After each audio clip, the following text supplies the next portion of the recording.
Brat's sister had an affair with my husband of 2 months, got pregnant, and then had the nerve to pack my bags and kick me out so she could live with him. My parents supported them.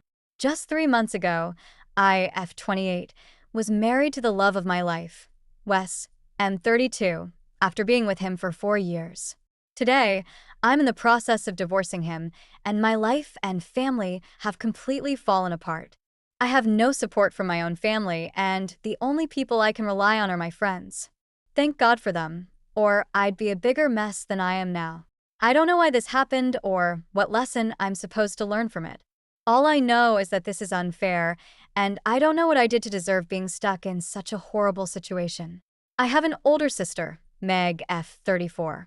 Meg and I have always had an okay relationship. There's a big age gap between us, so we never really had the chance to form that sisterly bond.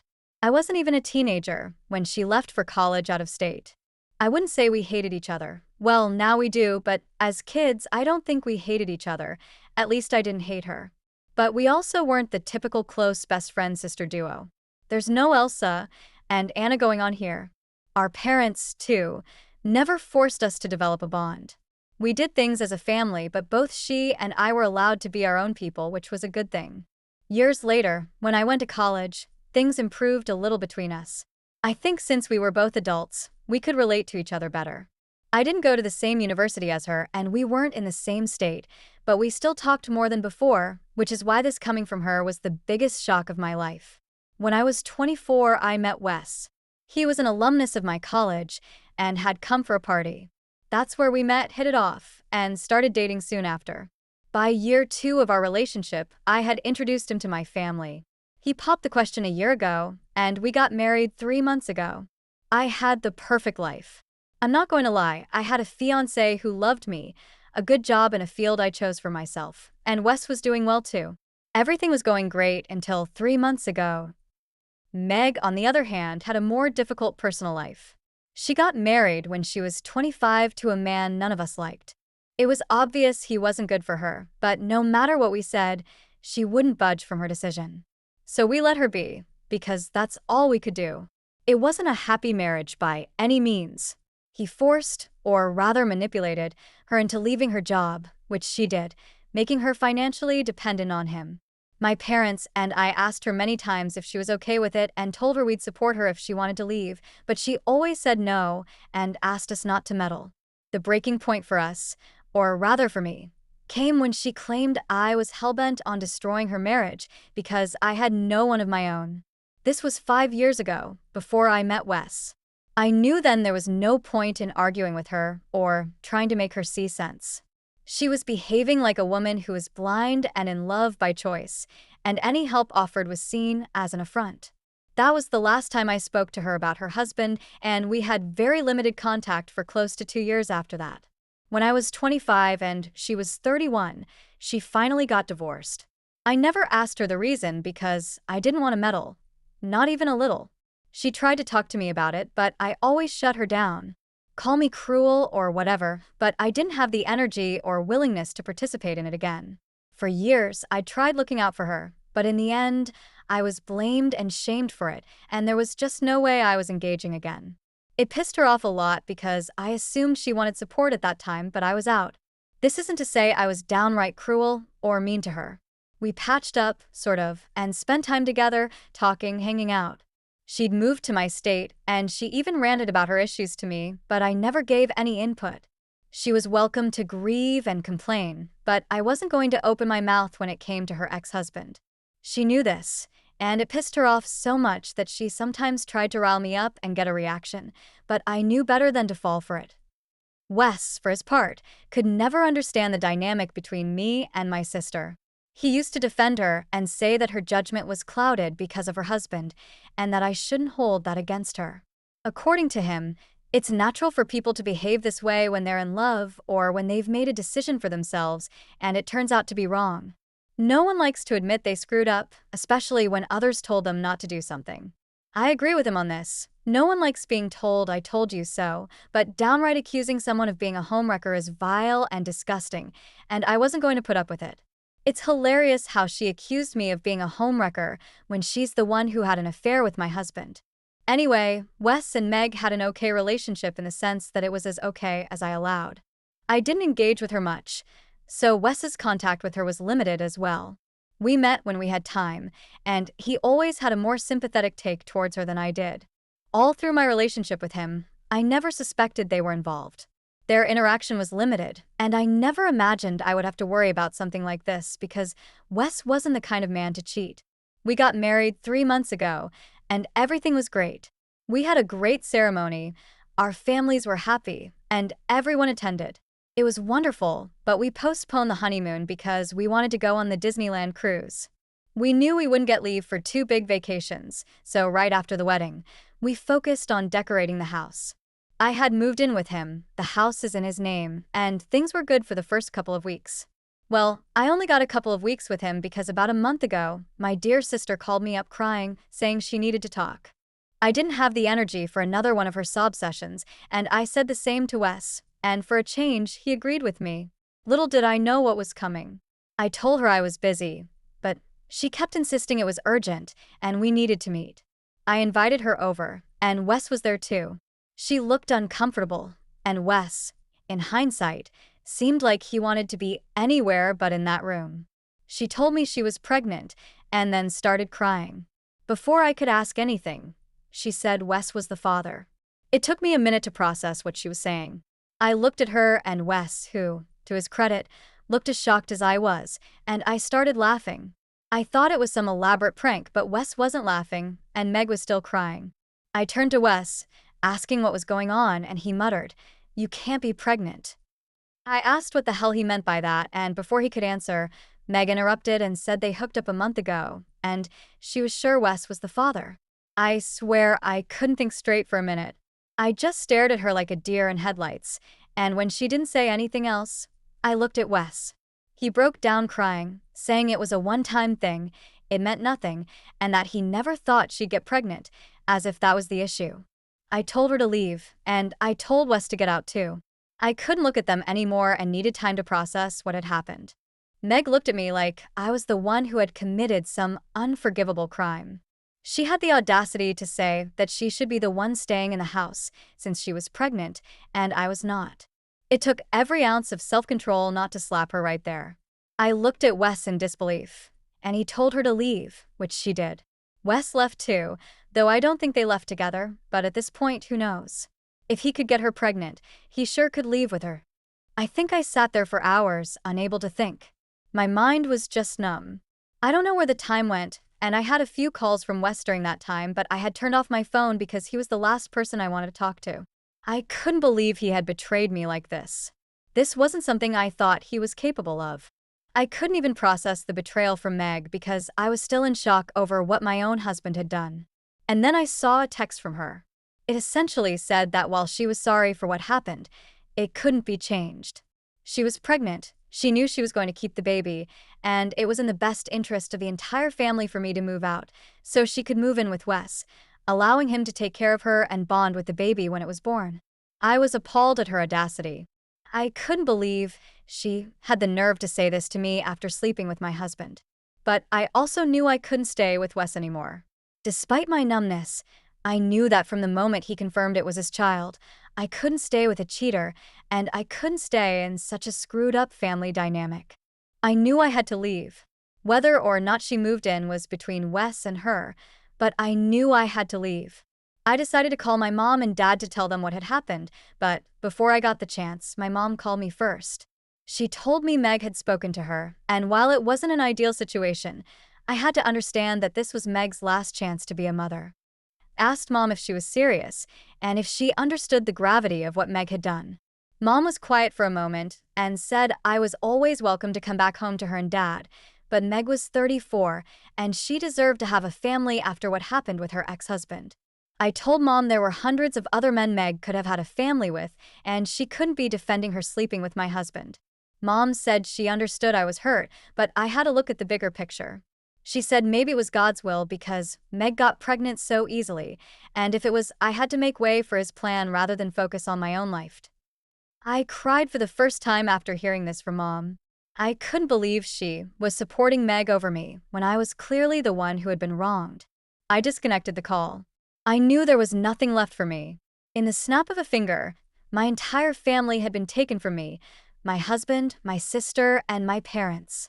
I was all alone, and there was nothing I could do to change that. That's when I knew for sure I was moving out and going no contact with all of them. They could all eat crap. This was just too much for me to handle. It's still too much. It's only been about 2 months since I found out, and I hadn't thought they'd drag me into more drama, but here we are. I can't escape them, unfortunately. Anyway, that night I texted Wes that I still didn't want to see him for a couple of days. He called me back immediately, but I didn't answer. He sent a barrage of texts apologizing and saying he didn't know what had come over him, but I wasn't in the mood to engage. I called my friend Sarah and briefly told her what was up and that I needed a place to stay until I could figure something out. She told me I could stay as long as I needed. She came over with some wine and pasta, and we ate while I cried, and cried like I hadn't cried in years. She stayed with me for 2 whole days, thank God for good friends, and helped me pack my stuff. It was so much easier to deal with things having her around. There were moments when I went completely numb and couldn't get up, and she took charge and got things sorted. Once my stuff was packed and loaded in the car, I called Wes and told him he could come home now. It took him 20 minutes to arrive, and when he did, he couldn't look me in the eye. He said he was sorry and that he was glad I was giving him a chance to talk, and even though he had no justification, he still hoped I'd forgive him. I didn't say anything, just handed him the house keys and got in the car. By the time he realized what had happened, I was already gone with Sarah. I haven't had any contact with him since. He has sent texts, but I haven't responded. I filed for divorce immediately, and while he initially tried to fight it, he eventually stopped. I stayed with Sarah for about 3 weeks before finding a place of my own. It's a small studio, but it's more than enough for me. Wes is the only one who's still unblocked on my phone, and that's on my lawyer's advice. I've gone no contact with my parents and sister, and I prefer to keep it that way because I don't have the energy for their toxicity anymore. I thought they would get the hint and stay out of my life, but I guess that's not how it's supposed to be because now I see Meg on my doorstep. I don't know how she got my address or what she wanted, but there she was, saying she needed to talk.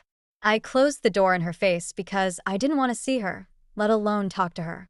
But she didn't leave. She kept banging on my door, and I told her to go away or I'd call the cops, but she didn't leave. She did stop knocking, but she didn't leave. I found it out the hard way. After about 20 minutes of silence, I assumed she was gone and decided to go out. I got into my car, but what I couldn't see was that she had followed me in her car. I stopped on the way to grab coffee, and she stopped me there. She said I had to talk to her, that I owed it to her. I yanked my arm away and told her I didn't owe her anything, and she could get lost for all I cared.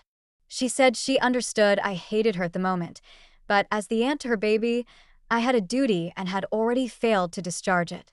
I had no idea what she was talking about, and I told her in no uncertain terms that I wasn't her kid's aunt. I'm no aunt to a child from my ex-husband, and I needed to be kept out of this mess. She said if I had warned her about Wes, she wouldn't be in this position, and I wouldn't have had to end my marriage. I didn't know what she was talking about, and I admit at that point I should have walked away, but curiosity got the better of me. I asked her what was wrong, and she broke down crying. She said she had no idea Wes would be such a terrible partner and that I had been living with someone like that for so long. She said he didn't help around the house at all. There was no emotional support from his side, and it felt like living with a zombie. She had hoped that as the pregnancy progressed, he would bond with the baby if not with her, but she said it was worse than being with her ex-husband. He did nothing around the house, no chores, no spending time with her, nothing. He had even told her she shouldn't expect him to be involved with the baby. He said he was willing to keep her and the kid in the house and would handle the finances, but the house and baby were her responsibility. She said she tried dishing it back by not preparing his meals or doing his laundry, but somehow he managed his own chores and went to work, leaving her feeling helpless. She said if she had known he would be this way, she wouldn't have revealed who the father was and would have raised the kid on her own. But I had led her to believe that he was a wonderful partner, which is why she dropped the bomb, but now her life was worse than before. I told her I had no idea how she had the nerve to blame me after sleeping with my husband, but I wished her luck and told her she could do whatever she wanted since I was out. She said I couldn't leave her like this, but I wasn't in the mood to listen anymore, so I left the cafe. Now I'm sitting in my car, typing this out because I don't know what to do, how to feel, or who to talk to. This is such a big mess, and I don't know if I'll ever be able to make my way out of this. I just hope she doesn't contact me again, and I hope Wes doesn't find out she met me. I'm worried if he does, he'll start texting and calling me again, and I don't have the energy to deal with that anymore. Edit. I went through all the comments, and they've opened my eyes to what really happened. I was too stunned to process Meg's reaction, but now I realize she may have purposely baby-trapped Wes because she thought he was a good partner, especially after her horrible experience with her ex-husband. I'm not excusing Wes, he hurt me beyond repair, but the more I think about it, the more likely it seems. Her entire tirade earlier was about how she felt cheated because Wes wasn't the partner I propped him up to be. But why should that bother her? Why would she say that if I told her the truth, things would be the same? It's disgusting and appalling how vile she can be. I can't believe I second-guessed myself after what she said, and the confusing part is that Wes has never been the way she described him. He's always been so hands-on, and her description seems like a lie. I've never known him to be a slacker, and this behavior baffles me completely. I don't know why he's doing this, and I don't want to know either.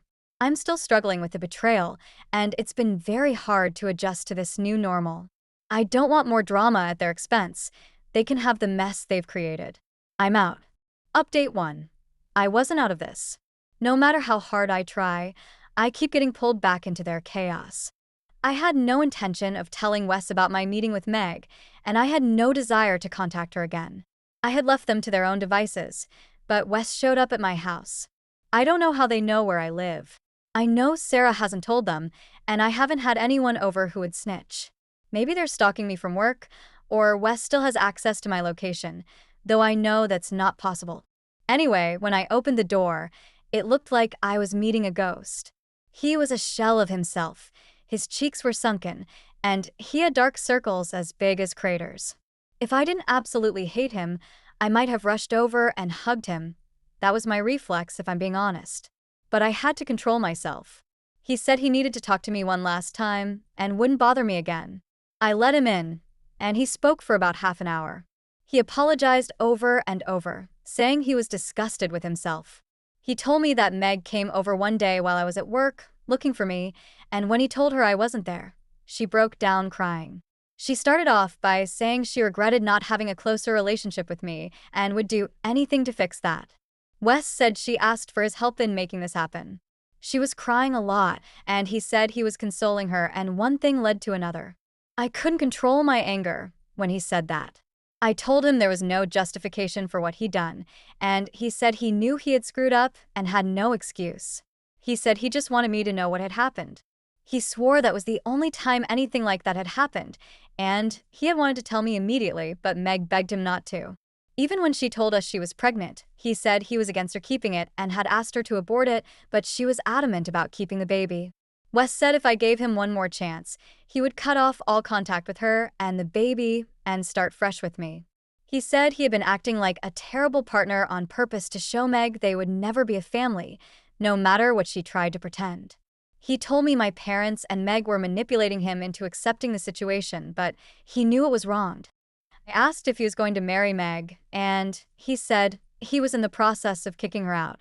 He had tried backhanded tactics, but they hadn't worked, so now he had to face it head-on and kick her out himself. He still held out hope I'd forgive him, and he said he'd chosen to wait for me.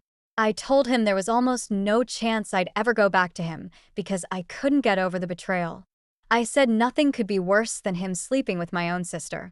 I told him he had the luxury of ignoring what happened and moving on, but I was stuck with his family for life. There was already too much unavoidable involvement on my part, and I didn't want to complicate things further. He begged me to reconsider, but I stayed firm. I told him I was going to proceed with the divorce no matter what, and there was no point dragging it out. He looked heartbroken, and it was just so sad. Despite everything, I still love the guy. That's the worst part, I love him so much, but I can never overlook what he's done. That's the tragedy of it all. Update 2. For those waiting for a dramatic update, I'm sorry to disappoint you. I've gone completely low contact with Wes, and the divorce will be finalized in a couple of weeks. He's kicked Meg out, and she somehow found a way to blame me for it, but honestly, at this point, I don't even care. My parents tried getting in touch with me to argue Meg's case to Wes.